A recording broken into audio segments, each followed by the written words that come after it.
ಕ್ಷೇತ್ರದ ಶ್ರೀ ಮಂಜುನಾಥ ಸ್ವಾಮಿಯನ್ನು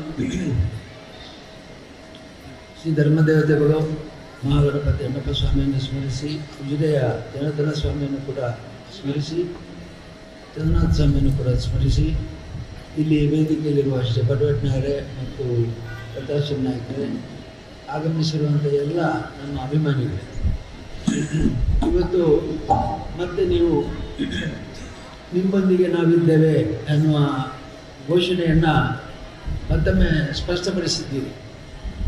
ಯಾವಾಗಲೂ ಒಂದು ಮಾತಿದೆ, ದೀಪದ ಕೆಳಗೆ ಕತ್ತಲೆ ಅಂತ. ದೀಪದ ಕೆಳಗೆ ಕತ್ತಲೆ ಅಲ್ಲ ಅಂತ ನೀವು ಅದನ್ನು ಪುರಾವೆ ಮಾಡಿದ್ದೀರಿ. ದೀಪದ ಅಡಿ ಕೆಳಗೆ ಅಲ್ಲ, ಯಾಕಂದರೆ ದೀಪದ ಅಡಿ ಯಾವಾಗಲೂ ಕತ್ತಲೆ ಸ್ವಾಭಾವಿಕವಾಗಿ ಅದೇನು ಪ್ರಯತ್ನ ಪಟ್ಟರೆ ಅದ್ರ ಮಾತಿದೆ, ದೀಪದ ಅಡಿ ಕಡೆ ಕತ್ತಲೆ ಅಂತ.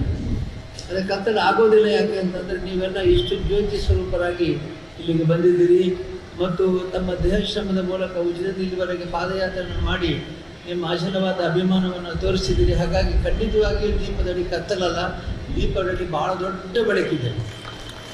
ಇದು ಕತ್ತಲು ಇದೆ. ಯಾಕೆಂತಂದರೆ ಕತ್ತಲಿನಲ್ಲಿ ಜೀವಿಸುವಂಥ ಕೆಲವು ವ್ಯಕ್ತಿಗಳಿದ್ದಾರೆ, ಕೆಲವು ವಸ್ತುಗಳು, ಜೀವಗಳಿದ್ದಾವೆ. ಬೆಳಕಿಗೆ ಬಂದರೆ ಅವ್ರಿಗೆ ಆಗೋದು ಕತ್ತಲಲ್ಲಿ ಇರಬೇಕಾಗತ್ತೆ ಅವರು. ಆದರೆ ಖಂಡಿತವಾಗಿ ಕತ್ತಲಲ್ಲಿ ಇರಲಿಕ್ಕೆ ಇಷ್ಟಪಡುವವರು ಕತ್ತಲಲ್ಲಿ ಇರಬಹುದು. ಯಾರಿಗೆ ಬೆಳಕಿಗೆ ಬರಬೇಕು ಅಂತ ಇಷ್ಟ ಇದೆ ಅವರು ಪರಿವರ್ತನೆಗೊಳ್ಳಬಹುದು. ನಿಮ್ಮ ಪರಿವರ್ತನೆಯನ್ನು ಮಾಡಿಕೊಂಡಿದ್ದೀರಿ, ಬೆಳಕಿನ ಯೋಜನೆ ಕಂಡಿದ್ದೀರಿ. ಮೊನ್ನೆ ಪಾದಯಾತ್ರೆ ಬಂದಾಗ ಅನೇಕ ಮಂದಿ ಹೇಳಿದರು, ನಾವು ಇದುವರೆಗೆ ಪಾದಯಾತ್ರೆ ಮಾಡಿದವರಲ್ಲ, ಅದು ಉಜಿರೆಯಿಂದ ಇಲ್ಲಿವರೆಗೆ ಹೇಗೆ ಬಂದಿದೆ ಅಂತ ನಮಗೆ ಗೊತ್ತಿಲ್ಲ. ಉಜಿರೆಯಿಂದ ಇಲ್ಲಿವರೆಗೆ ಪಾದಯಾತ್ರೆ ಮಾಡಿ ಅಭ್ಯಾಸದಲ್ಲ. ಇಲ್ಲಿಂದ ದೇವಸ್ಥಾನಕ್ಕೆ ಹೋಗ್ಬೇಕಾದ್ರೆ ಆ ಕಡೆ ಈ ಕಡೆ ನೋಡೋದು, ಯಾರಾದರೂ ಸ್ನೇಹಿತರಿದ್ದಾರೋ, ಕಾರ್ ಇದೆಯೋ, ಸ್ಕೂಟರ್ ಇದೆಯೋ ಅಂತ. ಅಂಥದ್ರಲ್ಲಿ 5 ಕಿಲೋಮೀಟರ್ ದೂರಕ್ಕಿಂತ ಹೆಚ್ಚು ಪಾದಯಾತ್ರೆ ಮಾಡಿದ್ದೀರಿ. ಪ್ರತಿ ವರ್ಷ ಕೂಡ ಈ ಯಾತ್ರೆಯನ್ನು ಮಾಡ್ತೀನಿ. ಮತ್ತು ಇವನ್ನೇ ಬಂದವರು ಅನೇಕ ಮಂದಿ ಹೇಳಿ ನಮ್ಗೆ ಗೊತ್ತೇ ಆಗಲಿಲ್ಲ ಅಂತ. ಯಾತ್ರೆ ಮಾಡಿದ್ದು ಗೊತ್ತೇ ಆಗಲಿಲ್ಲ, ನಮ್ಗೆ ಗೊತ್ತೇ ಆಗಲಿಲ್ಲ ಅಂದರೆ ಶ್ರಮ ಅಂತ ಅನಿಸಲಿಲ್ಲ ಅಂತ. ಇದು ಯಾಕೆ ಅನಿಸಲಿಲ್ಲ ಅಂತಂದರೆ ನಮ್ಮ ಮನಸ್ಸು ಮೊದಲು ಹೋಗಿರುತ್ತೆ, ದೇಹ ಆಮೇಲೆ ಹೋಗಿರುತ್ತೆ. ನಾನು ಎಷ್ಟೋ ಬಾರಿ ಪ್ರವಾಸ ಮಾಡುವಾಗ ಹೇಳ್ತೇನೆ, ನನಗೆ ಕೇಳ್ತೇನೆ, ಪ್ರವಾಸ ನಿಮಗೆ ಆಯಾಸ ಆಗೋದಿಲ್ಲ ಅಂತ. ನಾನು ಹೇಳ್ತೇನೆ, ಪ್ರವಾಸಕ್ಕೆ ಮೊದಲು ನಾನು ಅಲ್ಲಿ ಹೋಗಿ ಮುಟ್ಟಿರ್ತೇನೆ, ಆಮೇಲೆ ನನ್ನ ದೇಹ ಹೋಗುತ್ತೆ ಅಂತ.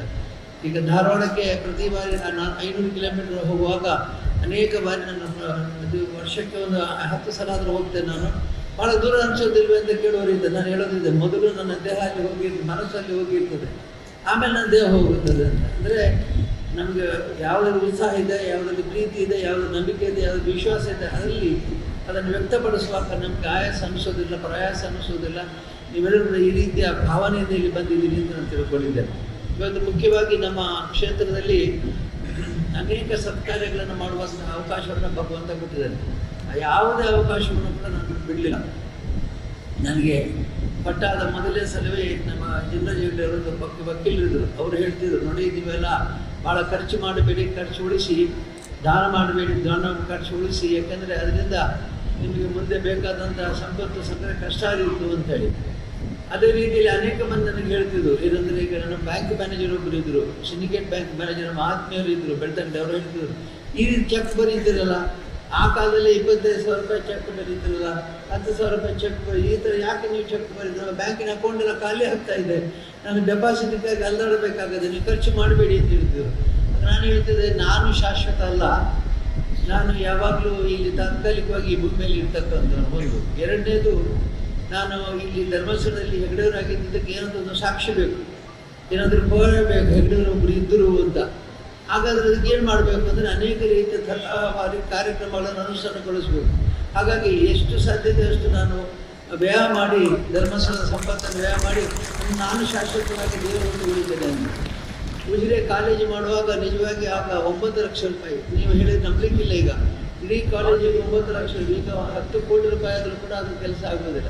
ಸುಮಾರು 25 ಕೋಟಿ ರೂಪಾಯಿ ಈಗಿನ ಕಟ್ಟಡಕ್ಕೆ ಬೇಕಾದ ಕೇವಲ 9 ಲಕ್ಷ ರೂಪಾಯಿ ಆಗಿತ್ತು. ನಾನು ಭಾಳ ಮುದುಕನಲ್ಲ, ಭಾಳ ಸಣ್ಣ ವಯಸ್ಸು ಅಲ್ಲ, ಮಧ್ಯಮ 75 ವಯಸ್ಸು ಆಗಿದೆ ನನಗೆ. ಆಗ ಸಿಮೆಂಟಿಗೆ ಬರೀ 80 ರೂಪಾಯಿ ಇತ್ತು, ಕಬ್ಬಿಣಕ್ಕೆ 750 ರೂಪಾಯಿ, 800 ರೂಪಾಯಿ ಇತ್ತು. ಈಗ ಎಷ್ಟು ಸಾವಿರ ರೂಪಾಯಿ ಇದೆ ನಿಮಗೆ ಹರ್ಷಿನಿ ಕೇಳಿದ್ರೆ ಗೊತ್ತಾಗುತ್ತೆ. ಕಬ್ಬಿಣಕ್ಕೆ ಆಗ ಭಾಳ ಕಡಿಮೆ 700 ರೂಪಾಯಿ ಇತ್ತು. 20 ರೂಪಾಯಿ ಜಾಸ್ತಿ ಆಯಿತು ಅಂತೇಳಿ ನಾವು ಕೆಲವಾರು 10-20 ಟನ್ ಸ್ಟಾಕ್ ಮಾಡಿದೆ. ಯಾಕಂದರೆ 20 ರೂಪಾಯಿ ಹಾಗೆ 20 ಟನ್ನಿಗೆ ಅಂತಂದರೆ 2,000 ರೂಪಾಯಿ ಕಡಿಮೆ ಉಳಿತದೆ ಅಂತ. ಆ ರೀತಿಯಲ್ಲಿ ಬೆಲೆ ಮೌಲ್ಯ ಇದ್ದಾಗ ಹೇಳ್ತಿದ್ರು, ಇದು ಖರ್ಚು ಮಾಡಬೇಡಿ ಅಂತ. ನಾನು ಹೇಳ್ತಿದ್ದೆ, ನನ್ನ ಶಾಶ್ವತವಾಗಿ ಉಳಿಯುವಂಥದ್ದು ಕಾಲೇಜು. ನಮ್ಮ ತಂದೆಯವರು ಭಾಳ ಪ್ರೀತಿಯಿಂದ ಕಾಲೇಜು ಮಾಡಿದ್ದಾರೆ. ಯಾಕಂದರೆ ಉಜಿರೆಯಲ್ಲಿ ಕಾಲೇಜು ಮಾಡ್ತಾರೆ ಅಂತ ಎಲ್ಲರೂ ತಮಾಷೆ ಮಾಡ್ತಿದ್ರು. ಉಜಿರೆಯಲ್ಲಿ ಕಾಲೇಜು ನಡೀತದೆಯಾ? ಈಗ ಇಂಜಿನಿಯರಿಂಗ್ ಕಾಲೇಜ್ ಆಗಿದೆ, ಇನ್ನು ಏನು ಕಾಲೇಜ್ ಆಗುತ್ತೆ ಗೊತ್ತಿಲ್ಲ. ಅಂತೂ ಎಲ್ಲ ರೀತಿಯಲ್ಲೂ ಕೂಡ ಉಜಿರೆ ಬೆಳವಣಿಗೆಗೆ ಆಗ ಅವರು ಹೇಳಿದ್ರು, ನೀವೇನು ಖರ್ಚು ಮಾಡಬೇಡಿ ಅಂತ. ನನಗೆ ಬೋಧನೆ ಮಾಡಿದವರು ಎಲ್ಲರೂ ಕೂಡ ದಾನ ಮಾಡಿ ಅಂತ ಹೇಳಲಿಲ್ಲ, ಖರ್ಚು ಕಡಿಮೆ ಮಾಡಿ ಅಂತ ಹೇಳಿದವರು. ಆದರೆ ನಾವು ಯಾವತ್ತೂ ಕೂಡ ಯೋಚನೆ ಮಾಡದೆ, ಚಿಂತೆ ಮಾಡದೆ ದಾನ ಧರ್ಮ ಪರೋಪಕಾರ ಮತ್ತು ಕಾರ್ಯಕ್ರಮವನ್ನು ಹಾಕಿದೆವು. ಗ್ರಾಮೀಣಾಭಿವೃದ್ಧಿ ಯೋಜನೆ ಹಾಕುವಾಗಲೂ ಕೂಡ ನಮಗೆ ಹೇಳಿದರು, ಬೇಡ, ನಿಮಗೆ ಗೊತ್ತಿಲ್ಲ, ಈ ಬಡವರನ್ನೆಲ್ಲ ನೀವು ಸಶಕ್ತರನ್ನಾಗಿ ಮಾಡಿದರೆ ಅಲ್ಲಿ ನಿಮ್ಮ ಮೇಲೆ ಅವರು ತಿರುಗಿ ಬಿಡಬಹುದು ಅಂತ. ನಾನು ಹೇಳ್ತಿದ್ದೆ, ಅವರು ಯಾವತ್ತು ನನ್ನನ್ನು ಪ್ರಶ್ನಿಸ್ತಾರೋ ಆವತ್ತು ನಾನು ಧನ್ಯ ಇದ್ದೇನೆ ಅಂತ. ನನಗೆ ಏನೂ ಬೇಸರವಿಲ್ಲ. ನಮ್ಮನ್ನು ಪ್ರಶ್ನಿಸಬೇಕು. ಯಾಕೆ ಪ್ರಶ್ನಿಸಬೇಕು ಅಂದರೆ ನ್ಯಾಯವಾದ ರೀತಿಯಲ್ಲಿ ಪ್ರಶ್ನಿಸಬೇಕು. ಇದು ಯಾಕೆ ಮಾಡಿದ್ರು, ಈಗ ಏನು ಅಪವಾದಗಳು ಬರ್ತದೆ, ಈ ರೀತಿ ಪ್ರಶ್ನೆ ಮಾಡೋದಲ್ಲ, ನ್ಯಾಯವಾದ ರೀತಿಯಲ್ಲಿ ಪ್ರಶ್ನಿಸಿ. ನಮಗೆ ಸಂತೋಷ, ಅವ್ರಿಗೆ ಆ ಶಕ್ತಿ ಬರಬೇಕು, ಪ್ರಶ್ನಿಸುವಂಥ ಶಕ್ತಿ ಬರಬೇಕು, ಮಾಹಿತಿ ಸಿಗಬೇಕು, ಜ್ಞಾನ ಸಿಗಬೇಕು ಅಂತ ಹೇಳ್ತಿದ್ದೆ. ಹಾಗಾಗಿ ನಮ್ಮ ಬೆಳ್ತಂಗಡಿ ತಾಲೂಕಿನ ಪರಿವರ್ತನೆ ನಾವು ಕಂಡಿದ್ದೇವೆ. ನಮ್ಮ ಮನೆಯಲ್ಲಿ ಆದಂಥ ಪರಿವರ್ತನೆಯನ್ನು ನಾವು ಕಂಡಿದ್ದೇವೆ. ಎಷ್ಟು ಪರಿವರ್ತನೆ ಆಗಿದೆ. ಮಕ್ಕಳೆಲ್ಲ ಶಿಕ್ಷಣ ಬಂದಿದ್ದಾರೆ. ಮೊದಲು ಉದ್ಯೋಗಕ್ಕಾಗಿ ಅಲೆದಾಡ್ತಾ ಇದ್ದವರು ಇವತ್ತು ಉದ್ಯೋಗ ಕೊಡುವ ಹಂತಕ್ಕೆ ಬಂದಿದ್ದಾರೆ. ಎಷ್ಟೋ ಮಂದಿ ನಮ್ಮ ಉಜಿರೆಯಲ್ಲಿ ಕಲಿತ ವಿದ್ಯಾರ್ಥಿಗಳೆಲ್ಲರೂ ದೊಡ್ಡ ದೊಡ್ಡ ಸ್ಥಾನಮಾನದಲ್ಲಿದ್ದಾರೆ. ಅವರಾಗ ಹೇಳ್ತಿದ್ರು, ಇವರಿಗೆ ಉದ್ಯೋಗ ಯಾರು ಕೊಡೋದು ಅಂತ. ಉದ್ಯೋಗ ಕೊಡುವುದಲ್ಲ, ಉದ್ಯೋಗವನ್ನು ಕೊಡುವಂಥ ಶಕ್ತಿಯನ್ನು ದೇವರಿಗೆ ಅವರಿಗೆ ಕೊಟ್ಟಿದ್ದಾನೆ. ಅದರಿಂದ ಇವತ್ತು ನಮಗೆ ಬಹಳ ಧನ್ಯತೆ ಇದೆ. ಏನು ಧನ್ಯತೆ ಇದೆ ಅಂತಂದರೆ, ಇಂತಹ ಪರಿವರ್ತನೆ ನಮ್ಮ ಹಳ್ಳಿಯಲ್ಲಿ ಆಯ್ತಲ್ಲ, ನಮ್ಮ ಜಿಲ್ಲೆಯಲ್ಲಿ ಆಯ್ತಲ್ಲ, ನಮ್ಮ ತಾಲೂಕಿನಲ್ಲಿ ಆಯ್ತಲ್ಲ ಅಂತ ಸಂತೋಷ ಪಡ್ತಾರೆ. ಇವತ್ತು ನಮ್ಮ ಇಡೀ ರಾಜ್ಯದಲ್ಲಿ ಸಶಕ್ತೀಕರಣ ಆಗಿದೆ. ನಮ್ಮ ಯೋಜನೆಯಿಂದ ಪ್ರತಿಯೊಂದು ಕುಟುಂಬಕ್ಕೂ ಕೂಡ ಜ್ಞಾನ ಆಗಿದೆ, ಮಾಹಿತಿ ದೊರಕಿದೆ, ಪರಿವರ್ತನೆ ಆಗಿದೆ. ನಾವು ಈ ಬಾರಿ ನಾನು ದೇವರು ದಿಲ್ಲಿಗೆ ಹೋಗುವ ರಾಜ್ಯಸಭಾ ಸದಸ್ಯರಾಗು ಅಂತ ಹೇಳಿದ್ದೀನಿ. ನನಗೆ ನೀವಾಗಿ ಯಾಕಾದರೆ ನನಗೂ ಆಸಕ್ತಿ ಇರಲಿಲ್ಲ. ಆದರೆ ಮಾನ್ಯ ಪ್ರಧಾನಿಗಳು ಹೇಳಿದ ಮಾತು ಕೇಳಿದ ಮೇಲೆ ನನಗೆ ಅದನ್ನು ತಿರಸ್ಕರಿಸಲು ಆಗಲಿಲ್ಲ. ಆಮೇಲೆ ಈಗ ಬಂದಂಥ 2.5 ಕೋಟಿ ರೂಪಾಯಿ, ಮೊದಲನೇ ಕಂತಿನಲ್ಲಿ ಬಂದಂಥ 2.5 ಕೋಟಿ ರೂಪಾಯಿಯನ್ನು ಪೂರ್ತಿಯಾಗಿ ಬೀದರ್ ಜಿಲ್ಲೆಯ ಹಾಲು ಉತ್ಪಾದನೆಗೆ ಕೊಟ್ಟಿದ್ದಾರೆ. 18,000 ಲೀಟರ್ ಇದ್ದದ್ದು ದಿವಸಕ್ಕೆ, ತಿಂಗಳಿಗಲ್ಲ, ಒಂದು ದಿವಸಕ್ಕೆ 18,000 ಲೀಟರ್ ಇದ್ದಂಥ ಹಾಲು ಇವತ್ತು 48,000 ಲೀಟರ್ ಇವತ್ತು ತಲುಪಿದೆ. ಇನ್ನೊಂದು 3 ತಿಂಗಳೊಳಗೆ 1,00,000 ಲೀಟರ್ ದಿವಸಕ್ಕೆ ಹಾಲು ಉತ್ಪಾದನೆ ಆಗುತ್ತೆ. ಅಷ್ಟು ಆದಾಯ ಆ ಕುಟುಂಬಗಳಿಗೆ ದೊರೆಯುತ್ತದೆ. ಇವೆಲ್ಲ ಅವಕಾಶಗಳನ್ನು ನಾನು ಯಾಕೆ ಹೇಳ್ತಿದ್ದೆ ನಿಮ್ಮ ಮುಂದೆ ಅಂತಂದರೆ, ಯಾವ ಅವಕಾಶ ದೇವರು ಕೊಡೋದನ್ನು ನಾನು ಅದನ್ನು ಬಿಡಲಿಲ್ಲ. ನಾನು ಹೇಳಲಿಲ್ಲ ಇದು ನಮ್ಮದಲ್ಲ, ನಮಗೆ ಸಂಬಂಧಪಟ್ಟದಲ್ಲ ಅಂತ. ನಾವು ಎಲ್ಲರೂ ಕೇಳ್ತಾರೆ ರಸ್ತೆಗೆ ಕೊಡಿ. ನಮ್ಮ ಬೇರೆ ಬೇರೆ ಜಿಲ್ಲೆಗಳಿಂದ ಜನರು ಇಲ್ಲಿ ಇರ್ತಾರೆ. ಬೇರೆ ಬೇರೆ ಜಿಲ್ಲೆಗಳಿಂದ ನಾವು ರಾಜ್ಯದ ದೇಶದ ಪ್ರತಿಯೊಂದು ಜಿಲ್ಲೆಯಿಂದ ಬೆಳಿಗ್ಗೆ ರಸ್ತೆಗೆ ಕೊಡಿ, ನಮ್ಮ ಕಟ್ಟಡಗಳಿಗೆ ಕೊಡಿ, ನಮ್ಮ ಇದು ಕೊಟ್ಟು. ನಾನು ಹೇಳಿದೆ, ಎಲ್ಲ ಹರಿಹಚ್ಚಾಗಿ ಹೋದಲ್ಲಿ ದುಡ್ಡು 5 ನಿಮಿಷದಲ್ಲಿ ಖರ್ಚು ಮಾಡ್ಬೋದು. ಆದರೆ ಶಾಶ್ವತವಾಗಿ ಕಣ್ಣಿಗೆ ಕಾಣೋ ಹಾಗೆ ಪರಿವರ್ತನೆ ಆಗಬೇಕಾಗಿದ್ದರೆ ಅದು ಆಗಬೇಕು ಅಂತ ಹೇಳಿ ಹಾಲು ಉತ್ಪಾದನಾ ಸಂಘಗಳಿಗೆ ಅಂತಲೇ ನಾವು ಬೀದರ್ ಕೊಟ್ಟದನ್ನು ಇವತ್ತು ಸ್ಪಷ್ಟವಾಗಿ ಬೀದರ್ನಲ್ಲಿ ಹಾಲು ಕ್ಷೀರ ಕ್ರಾಂತಿ ಆಗಿದೆ. ಪ್ರತಿ ಮನೆಯಲ್ಲಿ ಕೂಡ ಇವತ್ತು ಹಣ ಸಂಪತ್ತು ಬಂದಿದೆ ಅನ್ನೋಂಥ ಮಾತನ್ನು ಹೇಳಲಿಕ್ಕೆ ಬಯಸ್ತೇನೆ. ಹೀಗೆ ಪರಿವರ್ತನೆಗೆ 1000 ದಾರಿಗಳಿದ್ದಾವೆ. ಮೊದಲು ನಮ್ಮ ಹೃದಯ ಪರಿವರ್ತನೆ ಆಗಬೇಕು.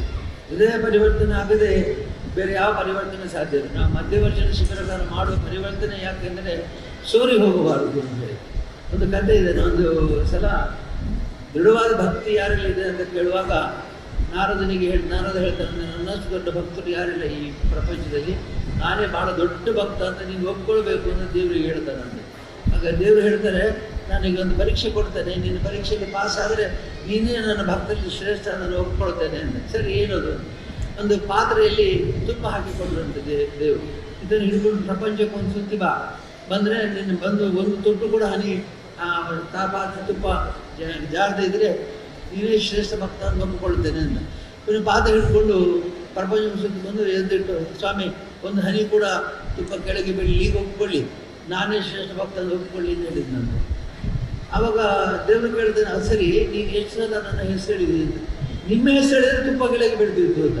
ನಾನು ನಾರಾಯಣ ನಾರಾಯಣ ಅಂತೇಳಿ ದಿವಸ ಜಪ ಮಾಡ್ತಾ ಹೋಗ್ತಾ ಇದ್ದರೆ ಈ ಪಾತ್ರೆ ಅಲ್ಲಾಡ್ತಿತ್ತು, ಕೆಳಗೆ ಬೀಳ್ತಿದ್ದು. ಹಾಗಾಗಿ ನನ್ನ ಏಕಾಗ್ರತೆ ಪೂರ್ತಿ ಪಾತ್ರೆ ತುಪ್ಪಕ್ಕಿತ್ತು, ಕೆಳಗೆ ಬೀಳಬಾರ್ದು ನನ್ನ ಜಾಗ್ರತೆ ಮಾಡ್ತಾ ಇದ್ದೆ. ಹಾಗಾಗಿ ನೋಡಿ, ಒಂದು ಈಗ ಹೋಗ್ಕೊಳ್ಳಿ ಆಗ ಹೇಳಿದಂತೆ ನೋಡಿ, ಅದಲ್ಲ, ಭೂಮಿಯಲ್ಲಿ ಒಂದು ಹಳ್ಳಿ ಒಬ್ಬ ರೈತ ಇದ್ದಾನೆ, ಅವನ ಮನೆಗೆ ಹೋಗಿ ನೋಡು, ಅವನ ವಿಷಯ ಕೇಳುವಂತ. ಇವರು ಬರ್ತಾರೆ, ಎಲ್ಲೋ ಇಲ್ಲಿ ನಮ್ಮ ಬೆಳಾಲೋ ಅಥವಾ ಕೊಕ್ಕಡೋ ಮುಂಡಾಜಿ ಅಂತಂದು ಹಳ್ಳಿಗೆ ಹೋಗಿ ಒಬ್ಬ ಕೃಷಿಕನ ಮನೆಗೆ ಹೋದಾಗ ಆ ಕೃಷಿಕ ಬೆಳಿಗ್ಗೆ ಎದ್ದು ನಾರಾಯಣ ನಾರಾಯಣ ಇಲ್ಲಿ ದೇವರನ್ನ ಸ್ಮರಣೆ ಮಾಡಿ ಹೋಗ್ತಾನೆ. ಮಧ್ಯಾಹ್ನ ಅವನ ಹೆಂಡತಿ ಅಲ್ಲಿಗೆ ಆಹಾರ ತಂತಾಳೆ, ಬುದ್ಧಿ ತಂತಾಳೆ. ಇವನು ಆಹಾರ ಸೇವನೆ ಮಾಡುವಾಗ ಓಶ್ ಮಂಜುನಾಥ ಸ್ವಾಮಿ ಶಿವ ಅಂತ ಹೇಳಿ ಆಹಾರ ಸ್ವೀಕಾರ ಮಾಡ್ತಾನೆ. ಮತ್ತೆ ಸಂಜೆ ಹೊತ್ತಿಗೆ ಮನೆಗೆ ಹೋದಾಗ ಕೆಲಸ ದುಡಿತಾನೆ ಗದ್ದೆಯಲ್ಲಿ.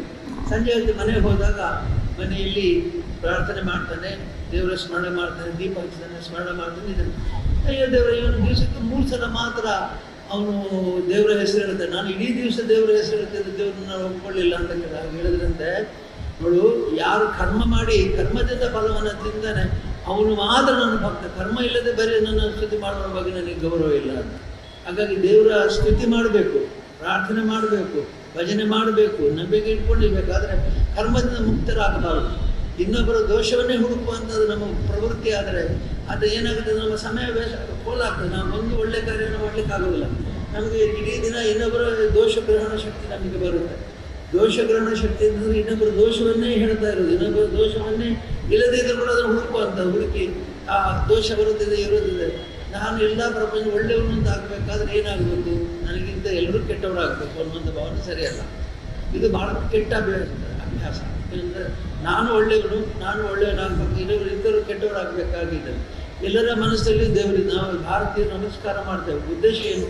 ನಿನ್ನಲ್ಲಿರುವಂಥ ಆತ್ಮಕ್ಕೆ ನಾನು ಕೈ ಮುಗಿದ್ದೇನೆ, ಇಲ್ಲಿರುವಂಥ ಒಳ್ಳೆತನಕ್ಕೆ ನಾನು ಕೈ ಮುಗಿದ್ದೇನೆ, ನಿನ್ನಲ್ಲಿರುವಂಥ ತೇಜಸ್ಸಿಗೆ ನಾನು ಕೈ ಮುಗಿದ್ದೇನೆ, ಇಲ್ಲಿರುವಂಥ ದೈವತ್ವಕ್ಕೆ ನಾನು ಕೈ ಮುಗಿದ್ದೇನೆ ಅಂತೇಳಿ ಅಲ್ಲದೆ ನಾವೆಲ್ಲರೂ ಕೈ ಮುಗಿಯುವಾಗ ನನಗಿಂತ ಅವನು ಕೀಳು ಅಂತ ಕಾಣೋದಿಲ್ಲ. ಅದಕ್ಕೆ ಹೇಳ್ತಾರೆ, ಶಂಕರಾಚಾರ್ಯರು ಹೋಗುವಾಗ ರಸ್ತೆಯಲ್ಲಿ ಯಾರೋ ದೇವರ ಚಿತ್ರವನ್ನು ಬರೆದಿದ್ದಂತೆ. ಇವರಲ್ಲೇ ಬಗ್ಗೆ ಅಡ್ಡು ಬಿದ್ದರಂತೆ. ಯಾಕಂದ್ರೆ ಏನಿದೆ ನಿಮಗೆ ಅಂತ. ಹಾಗಾದ್ರೆ ಅವರು ಶಂಕರಾಚಾರ್ಯ ಹೇಳ್ತಾರೆ ಅಂತ, ಈ ಭಗವಂತನ ಯಾರೋ ರಸ್ತೆಯಲ್ಲಿ ಬರೆದಿದ್ದಾನೆ, ಅಲ್ಲಿ ನನಗೆ ಭಗವಂತ ಕಂಡಿನ ವಿನಃ ಚಿತ್ರ ಕಾಣಲಿಲ್ಲ. ಯಾರ ಬಗ್ಗೆ ಬರೆದಾನೋ, ಚಾಕ್ನಲ್ಲಿ ಬರೆದಿದ್ದಾನೋ ಅಥವಾ ಅಕ್ಕಿ ಉಂಡಿಯಲ್ಲಿ ಬರೆದಾನೋ ಯಾವುದೋ ನನಗೆ ಅವನು ದೇವರಲ್ಲಿ ದೇವರ ಕಂಡಲ್ಲಿ ನಾನು ನಮಸ್ಕಾರ ಮಾಡ್ತೇನೆ. ಹೀಗೆ ಭಗವಂತನ ದರ್ಶನ ಆಗಬೇಕು. ನಮಗೆ ಎಲ್ಲರಲ್ಲಿಯೂ ಒಳ್ಳೆಯತನವನ್ನು ಕಾಣಬೇಕು. ಎಲ್ಲರಲ್ಲಿಂದ ಒಳ್ಳೆಯತನ ನಮ್ಮಲ್ಲಿ ಸ್ವೀಕಾರ ಆಗಬೇಕು. ಒಳ್ಳೆಯತನಕ್ಕೆ ಯಾರೂ ಕಡಿಮೆಯವರಲ್ಲ, ಯಾರೂ ಕಮ್ಮಿಯವರಲ್ಲ. ಅವರಲ್ಲಿ ದೋಷಗಳಿದ್ರೆ ಬಿಟ್ಟುಬಿಡಿ, ಅವರು ಅನುಭವಿಸಿದ ದೋಷಗಳಿದ್ರೆ ಅವರ ದೋಷಗಳನ್ನು ಅವರು ಅನುಭವಿಸಲಿ. ಆದರೆ ಒಳ್ಳೆಯದನ್ನು ಹೇಳ್ತಾ ಹೋಗಬೇಕು. ಒಳ್ಳೆಯ ಗ್ರಹಣ ಶಕ್ತಿ ನಮ್ಮಲ್ಲಿ ಬರಬೇಕು, ಒಳ್ಳೆಯ ಚಿಂತನೆಗಳು ಬರಬೇಕು, ಒಳ್ಳೆಯ ವಿಚಾರಗಳು ಬರಬೇಕು. ಈಗ ಬಂದಾಗ ವ್ಯಕ್ತಿತ್ವ ಪೂರ್ಣ ಆಗುತ್ತೆ ಅಂತ ಹೇಳ್ತಾ ಇವತ್ತು ಅನೇಕ ಇಂಥ ಒಳ್ಳೆಯ ಕೆಲಸಗಳನ್ನು ಮಾಡಲಿಕ್ಕೆ ನಮಗೆ ಅವಕಾಶ ಇದೆ. ಭಗವಂತ ಎಷ್ಟು ಅವಕಾಶ ಕೊಡೋದು ಎಲ್ಲವನ್ನೂ ಉಪಯೋಗಿಸ್ತಾನೆ. ಯಾವುದನ್ನು ಮಾಡಬೇಡಿ ಅಂತ ಹೇಳಿದ್ರದ್ದು ಎಲ್ಲ ಮಾಡಿದ್ದಾನೆ. ಗ್ರಾಮೀಣಾಭಿವೃದ್ಧಿ ಯಾಕೆ ಮಾಡ್ತೀನಿ ಅಂತ ಅದನ್ನು ಮಾಡಿದ್ದಾನೆ. ನಮ್ಮ ಶಿಕ್ಷಣಕ್ಕೆ ಯಾಕೆ ಇಷ್ಟು ಪ್ರಾಶಸ್ತ್ಯ ಅದನ್ನು ಮಾಡಿದ್ದಾನೆ. ಪ್ರಕೃತಿ ಚಿಕಿತ್ಸೆ ಯಾರು ಮಾಡಬೇಡಿ, ಯಾರು ಪ್ರಕೃತಿ ಚಿಕಿತ್ಸೆಗೆ ಯಾರು ಬರ್ತಾರೆ ಅನ್ನೋದು ಇವತ್ತು 3 ಆಸ್ಪತ್ರೆ ಆಗಿದೆ ಪ್ರಕೃತಿ ಚಿಕಿತ್ಸೆ. ಆಯುರ್ವೇದ ಎಲ್ಲ ಬಿಟ್ಟು ನೀವು ಆಯುರ್ವೇದ ಯಾಕೆ ಮಾಡ್ತೀವಿ? ಒಂದು ಅಲೋಪತಿ ಕಾಲೇಜ್ ಮಾಡಿದರೆ ಸಾಕು, ನಿಮಗೆ ಸಾಕಷ್ಟು ಸಂಪತ್ತು ಬರುತ್ತೆ, ಸಾಕಷ್ಟು ನಿಮಗೆ ಸೇವೆ ಮಾಡಲಿಕ್ಕೆ ಆಗೋದು. ಬೇರೆ ಏನು ಮಾಡಬೇಕು? ಹೆಚ್ಚು ಅಲೋಪತಿ ಕಾಲೇಜುಗಳನ್ನೇ ಮಾಡಿದ್ದೇನೆ ನಾನು. 3 ಆಯುರ್ವೇದ ಕಾಲೇಜುಗಳನ್ನು ಮಾಡಿದೆ, 3 ಆಯುರ್ವೇದ ಆಸ್ಪತ್ರೆಗಳನ್ನು ಮಾಡಿದೆ. ನ್ಯಾಚುರಲ್ ನನಗೆ ಸಂಪತ್ತಿಗಿಂತ ಹೆಚ್ಚು ಸತ್ಕಾರ್ಯಕ್ಕೆ ನಾನು ಬೆಲೆ ಕೊಡ್ತೇನೆ. ಸಂಪತ್ತಿಗಲ್ಲ, ಸತ್ಕಾರ್ಯದಿಂದ ಸಂಪತ್ತು ಬಂದರೆ ನನ್ನ ತಪ್ಪಲ್ಲ, ಅದು ಸ್ವಾಭಾವಿಕವಾಗಿ ಬರುವಂಥದ್ದು. ಗ್ರಾಮೀಣಾಭಿವೃದ್ಧಿ ಯೋಜನೆಯಲ್ಲಿ ಅವರಲ್ಲಿ ಹೆಚ್ಚು ಸಂಪತ್ತು ಬಂದರೆ, ಅವರಿಗೆ ಹೆಚ್ಚು ಮಿಗಿತಾ ಇದ್ದರೆ ಅದನ್ನು ಅವರು ಮತ್ತೆ ಗ್ರಾಮೀಣಾಭಿವೃದ್ಧಿಗೆ ಕೊಡಿ ಅಂತ ಹೇಳಿದೆ. ನಾನು ಕ್ಷೇತ್ರದಿಂದ ನಾನು ಓಡಾಡುವಂಥದ್ದು ನನ್ನ ಕ್ಷೇತ್ರದ ವಾಹನದಲ್ಲಿ. ಹಾಗಾಗಿ ಅದಕ್ಕೆ ಬಿಡುವಂಥ ಡೀಸೆಲ್ ಆಗಲಿ ಪೆಟ್ರೋಲ್ ಆಗಲಿ ಕ್ಷೇತ್ರದ ವತಿಯಿಂದಲೇ ಬೀಳುತ್ತಲ್ಲದೆ ಬೇರೆ ಯಾವುದೇ ಸಂಸ್ಥೆಗಳು ಬೀಳೋದಿಲ್ಲ. ಎಲ್ಲ ಸಂಸ್ಥೆಯಲ್ಲಿ ಹೆಚ್ಚು ಅವರಿಗೆ ಸಂಬಳ ಅಥವಾ ಬೋನಸ್ ಬರ್ತದೆ. ನಾವು ಕೊರೋನಾ ಸಮಯದಲ್ಲಿ ಎಲ್ಲ ಕಡೆ ಸಂಬಳ ಕೊಟ್ಟಿದ್ದೇವೆ. ಯಾಕೆಂದರೆ ನಮ್ಮ ಯಜಮಾನ ಖರ್ಚಿಲ್ಲ ಅಂತ. ನಾನು ಓಡಾಡುವಾಗ ಅವರ ಖರ್ಚಿಗೆ ಹಾಕಲಿಲ್ಲ, ಅವರ ಪೆಟ್ರೋಲ್ ಹಾಕಲಿಲ್ಲ, ಅವರು ಡೀಸೆಲ್ ಹಾಕಲಿಲ್ಲ. ಹಾಗಾಗಿ ನನ್ನ ಭಾವ ಧಾರವಾಡದಲ್ಲಿ ಡಾಕ್ಟರ್ ನಿರಂಜನ್ ಅವರು ಕಡೆಗೆ ನಮ್ಮ ಡೀಸೆಲ್ ಆದರೂ ನಮ್ಮ ಪಂಪ್ನಲ್ಲಿ ಹಾಕೊಳ್ಳಿ, ಮೆಡಿಕಲ್ ಕಾಲೇಜ್ ಪಂಪ್ನಲ್ಲಿ ಹಾಕೊಳ್ಳಿ. ನಾನು ಬೇಡ, ಬೇರೆ ಕಡೆ ಹಾಕಿಲ್ಲ, ಅದೆಲ್ಲ ನಿಮ್ಮ ಧರ್ಮಸ್ಥಳಕ್ಕೆ ಬರುವಾಗ ನೀವು ಹಾಕೊಂಡು ಬರ್ತೀವಿ, ಹೋಗುವಾಗ ಡೀಸೆಲ್ ನಮ್ಮ ಮೆಡಿಕಲ್ ಕಾಲೇಜಿನ ಪಂಪಿನಿಂದಲೇ ಹಾಕಬೇಕು ಅಂತ ಅವರು ಹೇಳ್ತಾರೆ. ಅಂದರೆ ಇದರ ತಾತ್ಪರ್ಯ ಏನು ಅಂತಂದರೆ, ಸತ್ಕಾರ್ಯಗಳಿಗೆ 1000 ದಾರಿ ಇದೆ, ದುಷ್ಕಾರ್ಯಗಳಿಗೆ ಕಷ್ಟಪಟ್ಟು ಹುಡುಕಿ ಕಜ್ಜನಕ್ಕೆ ಕೆದಕಿ ಅದನ್ನು ಹುಡುಕಬೇಕಾಗುತ್ತೆ. ಆದರೆ ಸತ್ಕಾರ್ಯಗಳಿಗೆ 1000 ದಾರಿ ಇದೆ, ಸತ್ಕಾರ್ಯ 100 ದಾರಿ ಇದೆ. ಹಾಗಾಗಿ ನಾವು ಎಲ್ಲ ಸೇರಿ ಸತ್ಕಾರ್ಯವನ್ನು ಮಾಡೋಣ. ನೀವೆಲ್ಲ ನನ್ನ ಜೊತೆಗಿದ್ದೀರಿ. ಯಾಕೆ ಇದ್ದೀರಿ? ನಮ್ಮ ಸತ್ಕಾರ್ಯಕ್ಕೆ ನಿಮಗೆ ಅವಕಾಶ ಇದೆ. ನಿನ್ನೆ ಸ್ವಾಮಿಯವರು ಹೇಳ್ತಿದ್ರು, 10 ವಿಷಯಗಳಲ್ಲಿ ಒಂದು ವಿಷಯ ನೀವು ಆಯ್ಕೆ ಮಾಡ್ಕೊಳ್ಳಿ ಸಾಕು. ನಮ್ಮಲ್ಲಿ 10 ವಿಷಯ ಇದೆ, ಧರ್ಮಸ್ಥಳದಲ್ಲಿ 100 ವಿಷಯ ಇದೆ. ಯಾವ ವಿಷಯ ಧರ್ಮಸ್ಥಳದಲ್ಲಿ ಇಲ್ಲ ಅಂತ ಕೇಳಿ. ಯಾವ ಧರ್ಮಸ್ಥಳದಲ್ಲಿ ಇಲ್ಲ, ಯಾವ ಕಾರ್ಯಕ್ರಮ ಧರ್ಮಸ್ಥಳ ಅನುಷ್ಠಾನ ಆಗಲಿಲ್ಲ. ಅದು ಭಜನೆ ಇದೆ, ಯೋಗ ಇದೆ, ಆಮೇಲೆ ನರ್ಸರಿ ಇದೆ, ಗ್ರಾಮೀಣಾಭಿವೃದ್ಧಿ ಇದೆ. ಪ್ರತಿಯೊಂದು ನಿಮಗೆ ಯಾವುದೆಲ್ಲ ಆಸಕ್ತಿಯಲ್ಲಿ ನಮ್ಮ ಜೊತೆ ಬನ್ನಿ, ನಮ್ಮ ಜೊತೆ ಬಂದು ಸೇವೆ ಮಾಡಿ, ನಮ್ಮ ಜೊತೆ ಕೆಲಸ ಮಾಡಿ. ಈ ರೀತಿಯ ಕೆಲಸ ಮಾಡೋದ್ರಿಂದ ನಿಮಗೆ ಧನ್ಯತೆ ಬರುತ್ತೆ, ಆಯುಷ್ಯ ಸದ್ವಿನಿಯೋಗ ಆಗುತ್ತೆ. ಮುಖ್ಯವಾಗಿ ಆಯುಷ್ಯ ಸದ್ವಿನಿಯೋಗ ಆಗುತ್ತೆ. ನಮಗೆ ಗೊತ್ತಿಲ್ಲದೆ ಸವಿಯುವಂಥದ್ದು ಯಾವುದು ಅಂದರೆ ಆಯುಷ್ ಮಾತ್ರ. ಇವತ್ತಿನ ದಿನ ನಾಳೆ ಬರೋದಿಲ್ಲ. 10 ವರ್ಷ ಆಯಿತು ಅಂದರೆ ಇಲ್ಲಿಗೆ ಬರಲಿಕ್ಕೆ 10 ವರ್ಷ ನಮ್ಗೆ ಗೊತ್ತೇ ಆಗಲಿಲ್ಲ ಬಂದದ್ದು. 10 ವರ್ಷ ನಮ್ಮ ಆಯುಷ್ಯ 10 ವರ್ಷ ಕಡಿಮೆ ಆಗಿದೆ. ಆದರೆ 10 ವರ್ಷ ಅನುಭವದಲ್ಲಿ ನಾವು ಮೇಲೆ ಹೋಗಿದ್ದೇವೆ, ನಮ್ಮ ತ್ಯಾಗದಲ್ಲಿ ನಾವು ಮೇಲೆ ಹೋಗಿದ್ದೇವೆ, ನಮ್ಮ ಶ್ರಮದಲ್ಲಿ ನಾವು ಮೇಲೆ ಹೋಗಿದ್ದೇವೆ, ನಮ್ಮ ಧನ್ಯತೆಯಲ್ಲಿ ನಾವು ಹೆಚ್ಚಿದ್ದೇವೆ. 10 ವರ್ಷದಿಂದ ಈ ಯಾತ್ರೆ ಮಾಡಿ ಮಾಡಿ ನಾವು ಧನ್ಯತೆಯನ್ನು ಹೆಚ್ಚಿಸಿಕೊಂಡಿದ್ದೇವೆ, ಶಕ್ತಿಯನ್ನು ಬೆಳೆಸ್ಕೊಂಡಿದ್ದೇವೆ, ಒಗ್ಗಟ್ಟನ್ನು ಬೆಳೆಸ್ಕೊಂಡಿದ್ದೇವೆ. ಹಾಗಾಗಿ ಧರ್ಮಸ್ಥಳದಲ್ಲಿ ಇವತ್ತು ಇಷ್ಟು ಸ್ವಾಮಿಯ ಶಕ್ತಿ ಇದ್ದರೆ ನಾನು ಹೇಳ್ತಿದ್ದೆ, ಬಾಹುಬಲಿ ತರುವಾಗ 2 ರೀತಿಯ ಪ್ರತಿಷ್ಠೆ ಆಗುತ್ತೆ. ಒಂದು ಬಾಹುಬಲಿ ಮೂರ್ತಿಗೆ ಪ್ರತಿಷ್ಠೆ, ಅದನ್ನು ಪುರೋಹಿತರು ಮಾಡ್ತಾರೆ ಮಂತ್ರ ಹೇಳಿ. ಇನ್ನೊಂದು ಮನುಷ್ಯನ ಹೃದಯದಲ್ಲಿ ಆಗತಕ್ಕಂಥ ಪ್ರತಿಷ್ಠೆ. ಇಲ್ಲಿಗೆ ಬರುವಾಗ ಕಾರ್ಕಳದಿಂದ ಧರ್ಮಸ್ಥಳ ಅಲ್ಲಲ್ಲಿ ಪೂಜೆ ನಡೀತಾ ಇತ್ತು. ಅಲ್ಲಲ್ಲಿ ಜನರು ಅದಕ್ಕೆ ಬಾಹುಬಲಿ ಬಂದಿದ್ದಾನೆ ಅಂದರೆ ಊರಿಗೆ ಸ್ವಾಗತ ಮಾಡ್ತಾ ಇದ್ರು. ಆಗ ಹೇಳ್ತಿದ್ದ ಬಾಹುಬಲಿಗೆ ಪ್ರತಿಷ್ಠೆ ಆಗಿ ಹೋಗಿದೆ. ಇಲ್ಲಿ ಪುರೋಹಿತರು ಮಾಡುವಂಥದ್ದು ಮಾಡಲಿ, ಅದು ಬೇರೆ ವಿಷಯ. ಆದರೆ ಬಾಹುಬಲಿಗೆ ಪ್ರತಿಷ್ಠೆ ಆಗಿದ್ದು. ಹಾಗೆ ನಿಮ್ಮ ಹೃದಯದಲ್ಲಿ ಧರ್ಮಸ್ಥಳ ಪ್ರತಿಷ್ಠೆ ಆಗಿದ್ದರೆ ನನ್ನ ಪ್ರೀತಿ ನಿಮ್ಮ ಹೃದಯದಲ್ಲಿ ಪ್ರತಿಷ್ಠೆ ಆಗಿದೆ. ಅದಕ್ಕಿಂತ ಹೆಚ್ಚು ನನಗೇನು ಬೇಡ. ನೀವು ಕೊಡುವಂಥ ದೊಡ್ಡ ಕೊಡುಗೆ. ನಾನು ನನ್ನ ಧರ್ಮಪತ್ನಿ ನಾವೆಲ್ಲ ಎಷ್ಟು ವರ್ಷ ಇರ್ತೇವೋ ನಮ್ಗೆ ಗೊತ್ತಿಲ್ಲ. ಯಾವ ವರ್ಷ ಯಾವಾಗ ಬೇಕಾದ ದೇವರು ನಮ್ಮನ್ನು ಕಳಿಸ್ಕೊಡ್ಬೋದು. ಆದರೆ ನಿಮ್ಮ ಪ್ರೀತಿ ಮಾತ್ರ ಹೃದಯದಲ್ಲಿ ಶಾಶ್ವತವಾಗಿ ಇರುತ್ತೆ. ಈ ಶಾಶ್ವತ ಪ್ರೀತಿಯನ್ನು ವ್ಯಕ್ತಪಡಿಸ್ಲಿಕ್ಕೆ ಅವಕಾಶ ಇರಲಿಲ್ಲ. ಎಲ್ಲರ ಮನಸ್ಸಲ್ಲಿ ಪ್ರೀತಿ ಮಾಡ್ತಿದ್ರು, ಗೊತ್ತಾಗೋದು ಹೇಗೆ? ಕೆಲವರು ಪುಣ್ಯಾತ್ಮರು ಈ ಸಂದರ್ಭವನ್ನು ನಿಮಗೆ ಒದಗಿಸಿಕೊಟ್ರು. ಅವರಿಂದಾಗಿ ನೀವೀಗ 10 ವರ್ಷದಲ್ಲಿ ಬಂದಿದ್ದೀರಿ. ವರ್ಷಕ್ಕೊಮ್ಮೆ ಆದರೂ ಒಗ್ಗಟ್ಟಲ್ಲಿ ಬಂದು ಸ್ವಾಮಿ ನಾವು ನಿಮ್ಮೊಟ್ಟಿಗೆ ಇದ್ದೇವೆ ಅಂತ ಹೇಳಿದ್ವಿ. ಹಾಗಾಗಿ ಅವರು ಪುಣ್ಯಾತ್ಮರು ಪಾಪಿಗಳು ನೀವೇ ನೆನೆಸ್ಕೊಳ್ಳಿ. ಅವರಿಗೆ ನಿಜವಾಗಿ ನಾನು ಧನ್ಯ ಹೇಳಬೇಕಂದ್ರೆ ನನಗೆ ಎಲ್ಲ ಸಿಕ್ತು ಧನ್ಯವಾದ ತಿಳಿಸ್ತಾ ಇರಲಿಲ್ಲ. ಯಾಕೆಂದರೆ ಹೆಗ್ಡೆಯವರ ಮುಖದ ಮುಂದೆ ಬಂದು ಹೇಳೋದಾಗೆ, ಸ್ವಾಮಿ ನಿಮ್ಮಿಂದ ನಾವು ಉಪಕಾರ ಪಡ್ತಿದ್ದೀವಿ, ಮುಖದ ಮುಂದೆ ಹೇಳಲಿಕ್ಕಾಗತ್ತಾ? ಧನ್ಯತೆಯನ್ನು ಮುಖದ ಮುಂದೆ ಹೇಳಲಿಕ್ಕಾಗೋದು. ಆದರೆ ಈಗ ನೀವೆಲ್ಲರೂ ಕೂಡ ಈ ಪಾದಯಾತ್ರೆ ಮೂಲಕ, ಇಲ್ಲಿ ಪಾದಯಾತ್ರೆ ಮಾಡಿ ಬರುವ ಮೂಲಕ ನಿಮ್ಮ ಸಂತೋಷವನ್ನು, ನಿಮ್ಮ ಭಕ್ತಿಯನ್ನು, ನಿಮ್ಮ ಪ್ರೀತಿಯನ್ನು ವ್ಯಕ್ತಪಡಿಸಿದ್ದೀರಿ. ನನಗೆ ಅದಕ್ಕಿಂತ ಹೆಚ್ಚು ಧನ್ಯವಾದ. ನಾನು ಯಾವ ಸಂದರ್ಭದಲ್ಲಿ ದೇಹ ಬಿಟ್ಟು ನಮ್ಮ ಕ್ಷೇತ್ರ ಬಿಟ್ಟು ನಾನು ಹೋಗ್ತೇನೆ, ಆವಾಗ ಈ ನಿಮ್ಮ ಪ್ರೀತಿ ಮಾತ್ರ ಜೊತೆಗೆ ಯಾವತ್ತೂ ಇರುತ್ತೆ ಅಂತ ಹೇಳ್ತಾ ನಿಮ್ಮ ಪ್ರೀತಿ ನಾನು ಆಭಾರಿಯಾಗಿದ್ದೇನೆ, ಧನ್ಯತೆಯನ್ನು ಕೊಡ್ತೇನೆ. ನಿಮ್ಮೆಲ್ಲರ ಪಾದಯಾತ್ರೆ ಫಲ ನಿಮಗೆ ಸಿಗಲಿ. ನಿಮಗೆಲ್ಲರಿಗೂ ನಾನು ಮತ್ತು ನನ್ನ ಶ್ರೀಮತಿ ಹರ್ಷ ಮತ್ತೆಲ್ಲ ಸಹೋದರ ನಮ್ಮೆಲ್ಲ ಕುಟುಂಬದವರು ಧನ್ಯತೆಯನ್ನು ನಿಮಗೆ ಧನ್ಯವಾದಗಳನ್ನು ಹೇಳ್ತೇವೆ. ಇವೆಲ್ಲ ಬಂದು ಈ ಪ್ರೀತಿಯನ್ನು ವ್ಯಕ್ತಪಡಿಸಿ ನಮ್ಮ ಕ್ಷೇತ್ರದ ಮೇಲೆ ಅಭಿಮಾನ ತೋರಿಸಿದ್ವಿ. ದೀಪದ ಬೆಳಗ್ಗೆ ಮಧ್ಯಾಹ್ನ ದೀಪದ ಬೆಳಗ್ಗೆ ಕತ್ತಲೆ ಇಲ್ಲ, ದೀಪದ ಬೆಳಗ್ಗೆ ಕತ್ತಲೆ ದೀಪದ ಬೆಳಕಿದೆ. ಆದರೆ ಅದನ್ನು ಕಾಣಬೇಕಾದ್ರೆ ಬೇರೆ ಕಣ್ಣು ದೃಷ್ಟಿಬೇಕು. ನೀವು ಎಲ್ಲ ದೃಷ್ಟಿಯಾಗಿ ದೀಪದ ಬೆಳಕು ನೋಡಿದ್ರೆ ಈಗ ದೀಪದ ಕೆಳಗೆ ಬೆಳಕಿಲ್ಲ, ದೀಪದ ಕೆಳಗೆ ಬೆಳಕಿದೆ. ಆದರೆ ಅದನ್ನು ನೋಡಬೇಕಾದ್ರೆ ಅಂತರ್ದೃಷ್ಟಿ ಬೇಕಾಗುತ್ತೆ. ಅಂತರ್ದೃಷ್ಟಿಯನ್ನು ಪಾದಯಾತ್ರೆ ಮೂಲಕ ನೀವು ಪಡೆಯುತ್ತೀರಿ ಅಂತ ಹೇಳಿದ್ರೆ ನಿಮಗೆಲ್ಲ ಒಳ್ಳೆಯದಾಗಲಿ. ಮಂಜುನಾಥ ಸ್ವಾಮಿ ಅನುಗ್ರಹ ನಿಮ್ಮ ಮೇಲೆ ಇರಲಿ, ನಿಮ್ಮ ಕುಟುಂಬದವರ ಮೇಲೆ ಇರಲಿ, ನಿಮ್ಮ ವ್ಯವಹಾರ ಕೃಷಿ ವ್ಯವಹಾರದಲ್ಲಿರಲಿ. ನೀವೆಲ್ಲರೂ ಧನ್ಯರಾಗಿದ್ದೀರಿ. ಖಂಡಿತವಾಗಿ ನೀವು ಯಾವ ಸಂಶಯ ಇಟ್ಕೊಳ್ಬೇಡಿ.